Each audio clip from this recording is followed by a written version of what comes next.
Hey friends, if you wish to manage processor usage for optimum power management in Windows, then please watch this video. There's a setting for it. And what does it mean by optimum power management? So it means that it will draw power from your battery or from the power source accordingly. Let me explain this. Press the Windows key and the R button together to open the run window. Type powercfg.cpl and hit enter. This will open the power options window. Go to change plan settings, click on change advanced power settings, expand processor power management.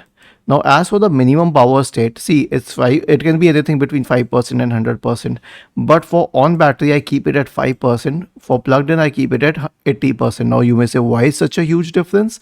The reason is that when I'm using battery, okay, I need to conserve power as much as possible.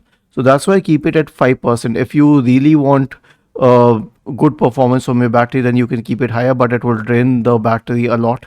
And as for plugged in, since it is drawing electricity from the power supply itself, I keep it at 100% because it doesn't matter. The maximum power state always 100%.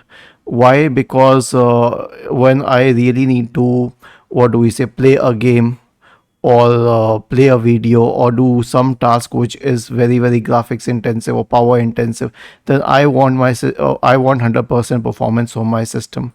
Okay, so this is the case. And you know what, if I want maximum performance, I can simply change the minimum for plugged in to 100%. Not a big deal. Okay, I'll simply make it 100%.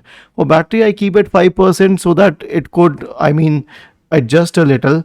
And in my case, since I am involved in a lot of graphic intensive work, I always keep my system plugged to the power supply as far as possible and rarely to the battery. Was this helpful? If yes, then please subscribe to the channel, and if not, then let us know in the comment section of the video on how we could help you further. Thank you for watching this video and have a nice day.